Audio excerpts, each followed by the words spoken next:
ఆదిలాబాద్ జిల్లా బోధ్ మండలం దన్నూరు గ్రామంలో లబ్ధిదారులకు ఇందిరమ్మ ఇంటి మంజూరు పత్రాలు కాంగ్రెస్ నాయకులు అందజేశారు. సొంతింటి కళ నెరవేరుతుండడంతో లబ్ధిదారులు ఆనందం వ్యక్తం చేశారు.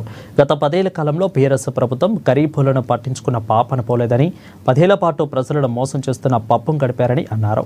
ఇటీవల కాంగ్రెస్ ప్రజాప్రభుత్వం ఏర్పడ్డాక 10 ఏళ్లలో పేదోళ్ళ సొంతింటి కళ నెరవేరుతుందని అన్నారు.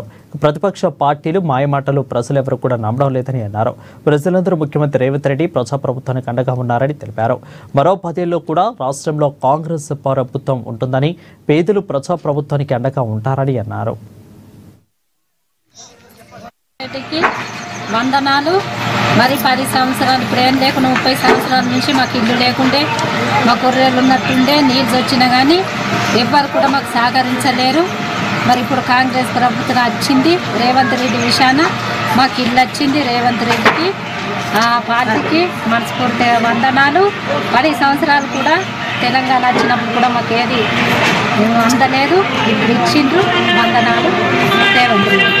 రేవంత్ అన్నకు నేను ధన్యవాదాలు చెప్తున్నా. సార్ నేను ఇన్ని సంవత్సరాల నుంచి చూసిన 10 ఏళ్ళు అయింది సార్ టీఆర్ఎస్ వచ్చి. వాళ్ళు ఏం పడి తిరిగి కాయలు కాసినాయి, కానీ ఏ అభివృద్ధి నాకు జరగలేదు.